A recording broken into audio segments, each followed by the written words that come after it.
So Barcelona getting it done. Obviously a big week ahead of them with Atleti coming up in the Copa del Rey semi-final. This is how things are looking right now. They're on 58 points ahead of Real Madrid playing against Valencia tomorrow. Whatever happens, Barcelona stay top in LaLiga this weekend at the bottom end of the table.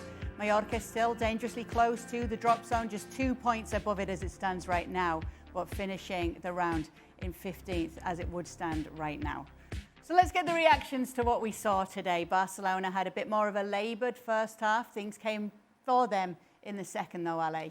And we mentioned earlier that there was a contrast and a marked difference between the first half of Barcelona and the second half of Barcelona. And if you want to encapsulate it in one expression, is pace of play.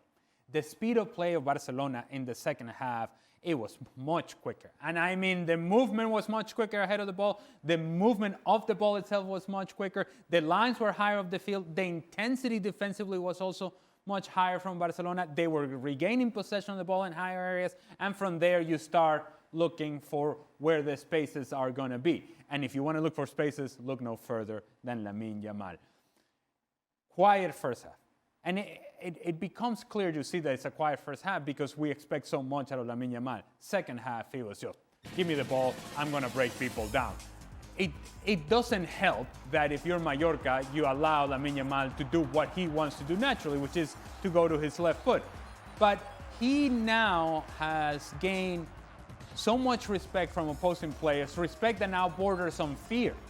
And so as they try to get close to him and they try to close down the space, they don't know exactly how to approach him. And he's now reached that point to where a little dip of the shoulder and he's gone. And, you know, think about a left-footed player for Barcelona with a little dip of the shoulder and he's gone. And this is when you start seeing the comparisons to Lionel Messi.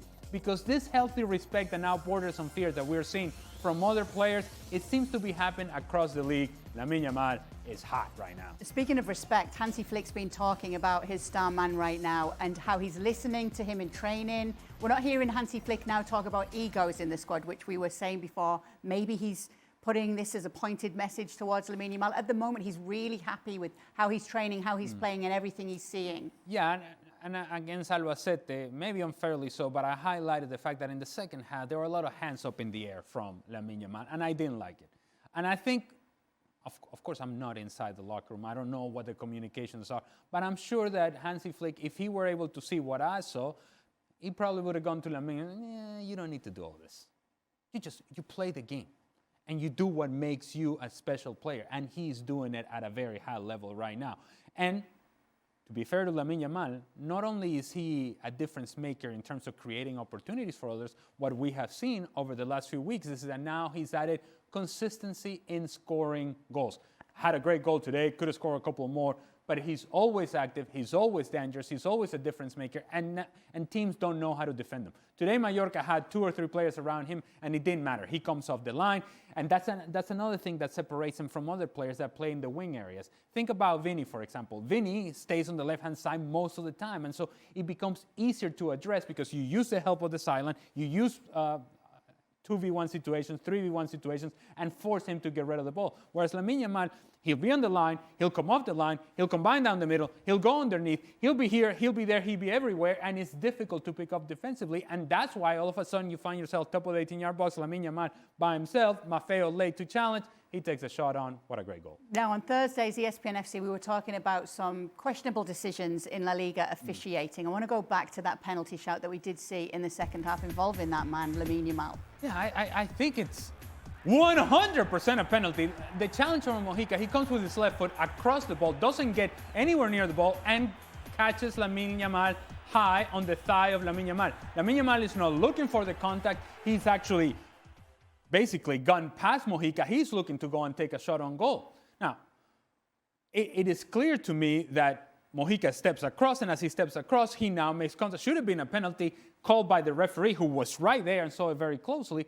The referee didn't give it. I'm thinking, well, VAR is going to get involved. Apparently, they watched the show on Thursday where Sid was so upset with VAR decisions and said, nah, we don't want Sid angry with us again. It should have been a penalty, whether called by the referee or VAR. Nobody got involved. Apparently, no penalty. Yes, Sid was sick of soft penalties in La Liga. There's a name for that, basically, isn't there? Penaltito. Penaltitos, yes, okay.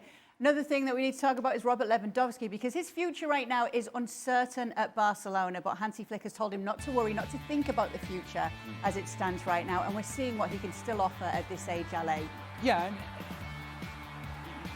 say what you will about the controversy in this goal. Once the ball gets to Lewandowski, what I want you to pay attention is that second touch that feels the pressure coming from the sliding defender, anticipating that there's going to be a sliding challenge, and this extra touch allows me to then just finish as easily as he did. That chance, he made it look easy, it wasn't, because that extra touch makes it look comfortable. I mean, in order to take that extra touch, you have to have a certain quality of understanding what the space is around you, what the defenders are, and what you need to do in order to put the ball in the back of the net. Lewandowski does that as well as anybody else in the world, even right now. His movement, getting in behind, sort of going out and combining is not happening nearly as often because the legs are not there anymore. But inside the 18-yard box, you get him the ball, he'll figure it out. Now, we saw some rotations from Hansi Flick today. Frankie de Jong, one of the names that didn't start today because there is, as mentioned, that big game coming up against Atleti. It's the first leg semi-final at the Metropolitano in the Copa del Rey. Last year, we saw these two sides meeting. We saw that 4-4. That was an epic game, and then it was a 1-0 win for Barcelona in the second leg of that game. What are you expecting in this clash, given that Atleti have reinforced this winter?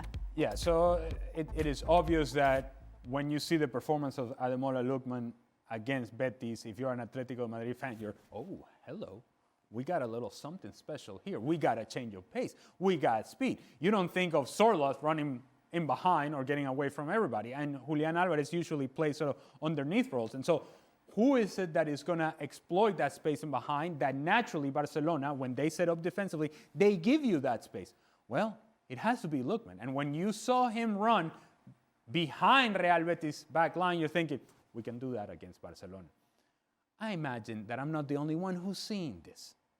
I imagine that Hansi Flick and Barcelona are also paying attention to this. And the key to them, as it is in any match that they play, regardless of the speed that is available or not for other teams, is the pressure on the ball. And today in the second half, we saw that pressure on the ball, that forced turnovers out of Mallorca higher up the field. It's the same thing with Atletico Madrid.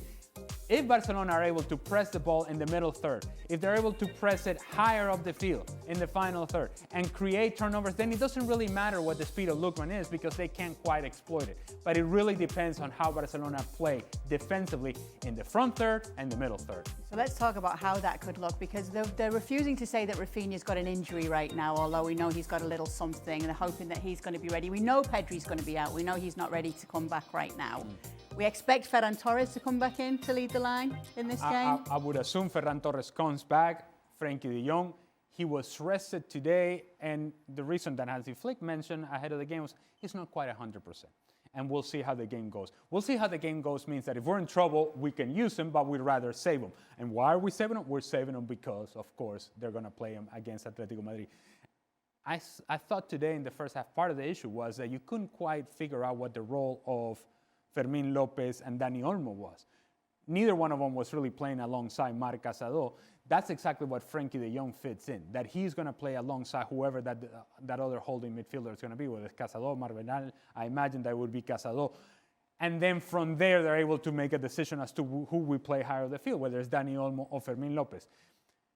Frankie de Jong coming back makes a difference because he has been great for Barcelona over the last few weeks. Ferran Torres coming back makes a difference because of his level of activity and how he can help press the ball, and hence the importance of what I just mentioned, that if Barcelona wants to press higher of the field, Ferran Torres can help you do that.